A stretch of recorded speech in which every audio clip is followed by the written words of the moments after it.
ஐயனார் துணை சிறையில் அடுத்த வரை எபிசோடில் நம்ம சோழன் இருந்துட்டு ரொம்பவே சந்தோஷமாக இருக்காங்க. சேரன் இருந்துட்டு இந்த வீட்டில் உனக்கு என்னடா சோற குறை அப்படின்னு சொல்லிட்டு கேட்டுக்கிட்டு இருக்காங்க. என்னென்ன பேசிக்கிட்டு இருக்க, இந்த வீட்டில் நம்ம தான் இத்தனை நாள் பேச்சுலராக இருந்தோம், அட்ஜஸ்ட் பண்ணிகிட்டே இருந்தோம். நிலா கூட ஒரு வருஷம் தாக்க பிடிச்சிது. ஆனால் இப்போ நாங்கள் அப்படியான நிலாவோட அப்பா அம்மா சம்மதத்தோடு இந்த கல்யாணத்தை பண்ணியிருக்கோன்னு அன்னைக்கு திருவண்ணாமலையில் ரிசப்ஷனை வச்ச போது கூட நிலா நம்மளை பற்றி ஒரு வார்த்தை கூட தப்பாக பேசலைன்னு. ஆனால் இன்றைக்கி டிவி வாங்குறதுக்கு கூட நம்ம பட்ஜெட் போட்டு உட்காந்துக்கிட்டு இருக்கோம்.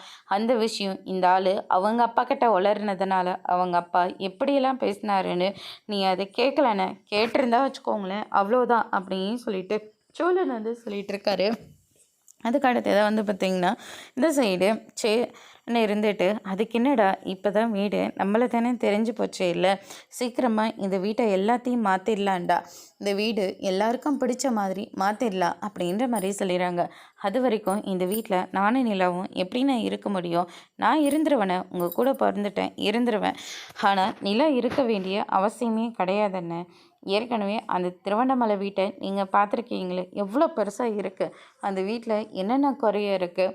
அப்படிப்பட்ட வீட்டில் இருந்து நிலா இங்கே இருக்குன்னு நிலாவுக்கு என்னென்ன தலையெழுத்தா? இல்லைண்ணே வேண்டாம், நாங்கள் தனியாகவே இருந்துக்கிறேன்னு. என்றைக்கு இந்த வீடு நம்ம மாற்ற போகிறோமோ அன்றைக்கி நம்ம ஃபேமிலியாக ஒன்றா இருக்கலான்னு அப்படின்ற மாதிரி சொல்லிடுறாங்க. அதோடு இன்றைக்கான பிரம்மம் முடிச்சிருக்காங்க.